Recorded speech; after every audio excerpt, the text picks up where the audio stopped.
instrumental ensembles as well as the arts board.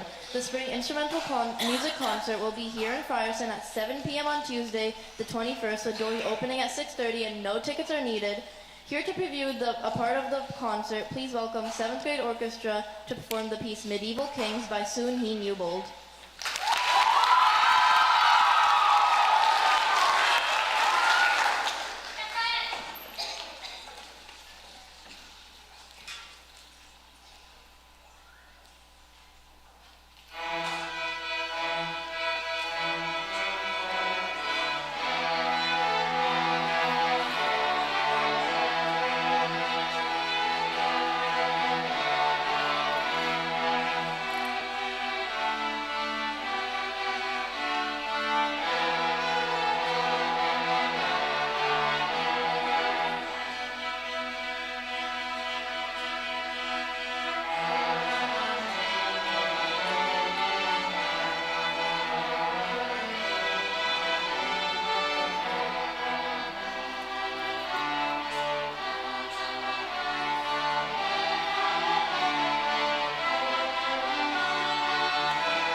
Starting Monday of next week, we are launching our school's first ever Earth Week in honor of Earth Day on April 22nd. We are incredibly excited to bring next week to life, and we hope you are too, regardless of your level of your interest in environmental sustainability. This week will be similar to Spirit Week, but each day has a theme with something small you can actually do that makes a difference. Monday is a meatless Monday, so skip meat for one day as best as you can and go plant-based. While that sounds simple, it actually has a real impact. Producing 1 pound of beef takes 1,800 gallons of water, and that's roughly 2 months of daily showers for 1 pound. Livestock farming is also a major source of greenhouse gas emissions, so choosing to not eat meat that day at lunch, you're genuinely able to make a sizable difference. Tuesday is Turn It Off Tuesday. Turn off lights when you leave a room, unplug what you're not using, and just be more aware of your energy use throughout the day. And if teachers have this option to take class outside, it's a simple shift and honestly just makes the day better. Wednesday is Carpool Wednesday. Walk, bike, or carpool if you can. Fewer cars means less pollution, creating a more sustainable way of getting to school. Upper school, if you drive and live near someone who doesn't, bring them with you. It takes almost no extra effort, and it can also be a fun way if you make it fun. Just do not overpack cars and make sure that you are driving safely. Thursday is Think Green Thursday. After school, we're doing an outdoor beautification in our community. It's a chance to actually improve the space we're in every day, so we'd really love to see people there. And Friday is Thrifted Friday, so you're free to dress down and wear your best thrifted or hand-me-down outfits.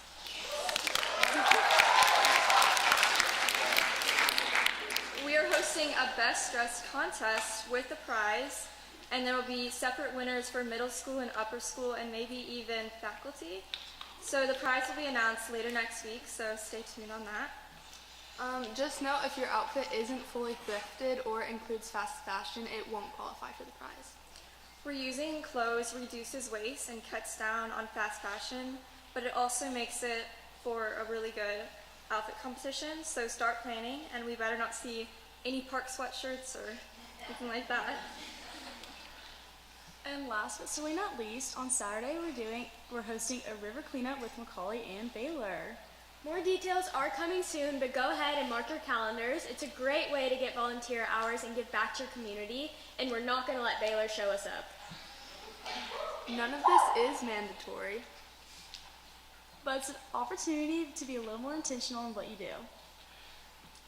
This week, just take a second to think, where is my waste actually going?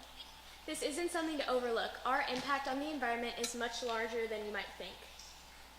And when a whole school chooses to care, even in small ways, it does actually add up. And that goes for teachers as well. And so we'd love to see everyone join in. Earth Week starts Monday, so please show out. Thank you and good luck, Linka.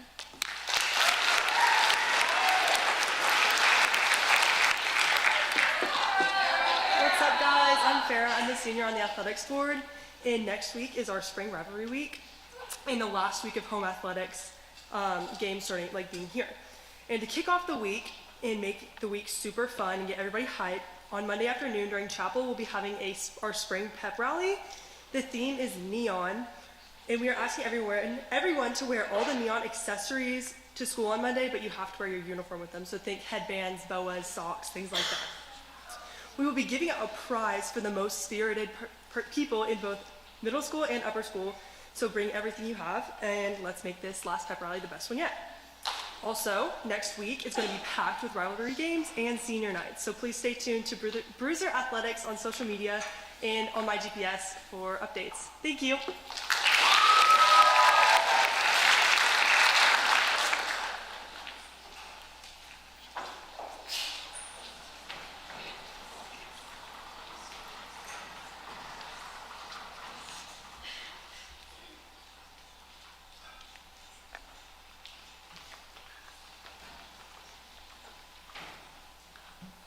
Happy Thursday, everyone, and welcome to all of our guests.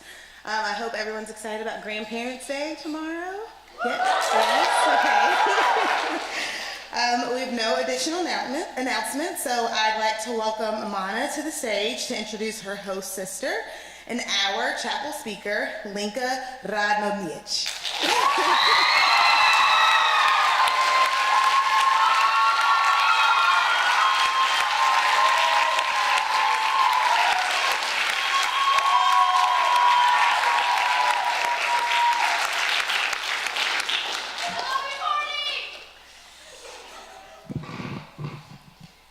Hi everyone, my name is Mana and I am Lenka's host sister. Today I get to introduce my older sister and best friend, Lenka Radovich. When I started writing this, I was nervous because I feel like there's not enough words to describe how amazing Lenka is. She's honestly one of my favorite people and I'm so grateful she has become a part of my life. From the first day she got here, after midnight, and then went to school 6 hours later in a new house with a new family, in a new country, at a new school, and in a new language, she's been incredible. She inspires me to be the best version of myself. She's introduced me to so many new things, like Attack on Titan. I loved watching it with her, and now I'm obsessed. Also, K-pop and dancing. And climbing, too, which she started in November with no experience and somehow made varsity and ICLs, which is actually incredible. That just shows how passionate she is about the things she cares about. Lenka is also really good at making everyone feel included, and she's a really good leader without even trying. Lenka, I'm going to miss you so much when you leave, but I'm so happy that you will get to see your friends and family back in Serbia, and I can't wait to come visit you this summer.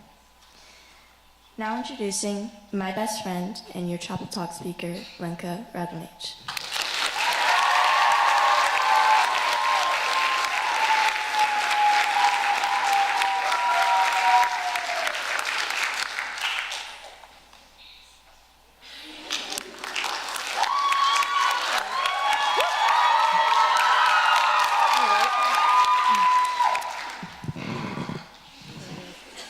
Thank you, Mana, for that really sweet introduction.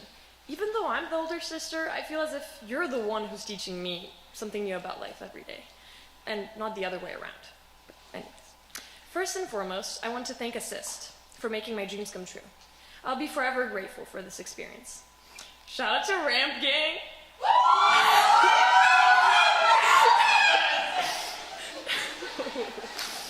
Shout out to Dr. Harrison, my goat. Even though he's not here today, which, yeah, he left during lunch. He gave us a pop test today, by the way, which, okay. Anyways, shout out to him. Shout out to the climbing team. Yeah. And shout out to my host family, of course. Don't worry, guys, I didn't forget about you. I didn't forget about you. You'll hear more later. And finally, shout out to my rat. Oh, wait, I don't have one. I konačno, hvala mojoj porodici I prijateljima na podršci I ljubavi. Volim vas najviše na svijetu. Dear GPS, today is April 60th, 2026, and soon the end of my time here. But right now, I don't want to talk about the sad near future. In fact, I want to take you back to August 7th, right before my departure to Switzerland, where my assist orientation would be. I was rolling around in my bed, desperately trying to sleep so I could be well rested for my trip, but my brain had other plans. I was rethinking everything I've ever done in my life and whether deciding to go abroad was a good choice. A minimum of million thoughts and what if started flooding my mind. What if nobody likes me? What if I fail all my classes? What if Americans are actually good at geography? What if I don't know English as well as I think I do? Or even worse, what if I don't find a really cute 6'4" American guy who is older than me and looks like Chad Michael Murray when he was in Gilmore Girls? The next few weeks, though, were a fever dream. I met so many people in such a short amount of time, and everyone was so happy. Usually in Serbia, the back-to-school period is a time of pain, anguish, and agony. So I was thinking to myself, why are all these people so happy to go back to school? Later, I would realize why. Under no circumstances would I have thought that school could be so fun. Because what do you mean I can actually enjoy school and learning and not be mentally devastated?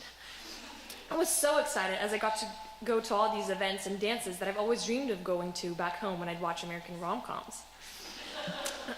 During the week of my birthday in September, the euphoria from the start of the year started to die down. To be honest with you, this was one of the hardest weeks of my life. I felt so overwhelmed that I could barely focus on my work. But then a week later, I saw a bunch of teenagers scream at a car with a blaring red letter B on it while it drops 50 meters to the ground, and that made me feel better about myself. I've never seen so many people fired up about a high school game in my life. I remember people asking me about my favorite football teams, and I'd always reply that football is not really a thing in Serbia, but soccer is, which was usually met with a, what? As if I've insulted the entirety of their bloodline. But I've gotten used to it. And no, I still don't know the rules. One of the next memorable moments here was the start of the winter sports seasons. This is when I fell in love with something that I would later become so passionate about.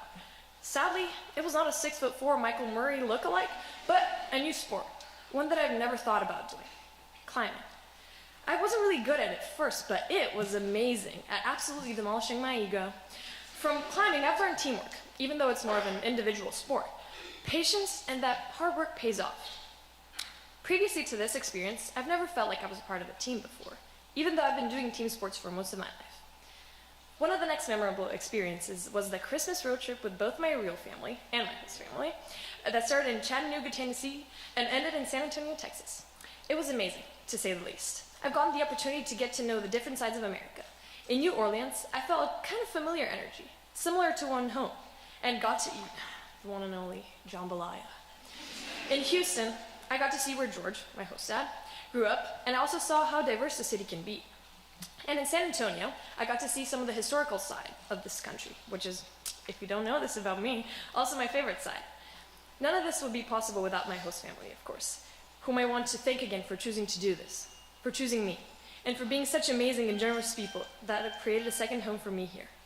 Every day, I learn something new from you. From George, I've learned to be innovative and logical. From Mina, I've learned how to be a leader and how to continue working hard and be patient, even when I don't feel like it. Also, thank you for your patience. From Leia, I've learned creativity and how fun it can be to have a little sister. And finally, from Mana, I've learned how to care about people and how to flash a smile at them and respond with kindness, even when I don't feel like it. Continuing on to my winter trip to Chicago. And yes, my fingers were falling off from the cold, but at least they were falling off in Chicago. On this trip, not only did I watch some of the most amazing shows in my life, shout out to The Outsiders, and learned so much about theater tech, but I also strengthened my friendships and learned a lot about my peers and teachers as well. In the past month, I've had the opportunity, pleasure, and honor to participate in a number of GPS traditions, like Ring Day, and preparing for May Day. And I can't tell you how much this means to me. I've only been here this school year, but I get to participate in all these things. I get to have a ring that connects me to thousands of girls that have come before me and that'll come after me. As if I had been here since 6th grade. My parents and my friends at home, they don't know the Lenka who climbs. They don't know the Lenka who is so passionate about U.S. history that she's willing to go through the National Archives just to prove her point of debate. They don't know the Lenka who's trying so hard to be present and enjoy every moment here because she knows it's not going to last. They don't know the Lenka who cries when Dr. Harrison says, "Take out a piece of paper," knowing well that she's about to have a pop quiz, which in fact happened today. This is the Lenka only you know, and thank you for accepting her the way she is. As you may have noticed or not, I'm wearing a flower today. It's a forget-me-not. I know this school has witnessed a number of exchange students come and go, but I hope that you don't forget me, because I most definitely will not forget you and what this school has done for me. Not only academically, but also in terms of my outlook. At first, I didn't care about how people's day has been, and I didn't care to start any small talk. But as the school year went on, I started to change and care about the community I'm in. You might think to yourself, bruh, it's not that deep. Or, why are you glazing GPS? I literally hate having to wake up and go to school. And don't get me wrong, I've had a ton of days where I would rather work a 12-hour shift than go to school. But I don't get to do this ever again. When I come back to Serbia, I won't have a community like this. I will not look forward to going to school like I did here. But I'll try my best to better my peers with what I've learned here, from you. My exchange year may have not turned out the way I thought it would, or dreamed it would. I didn't become the most popular or the smartest student in this school. I didn't become the star player of my team, and I most definitely didn't find a 6'4" American boyfriend that looks like he just walked out of Gilmore Girls. But I definitely found a second family, friends for life, and learned how to value honor, respect, curiosity, relationships, and individuality. And I couldn't have asked or even imagined anything better. Hvala. Thank you.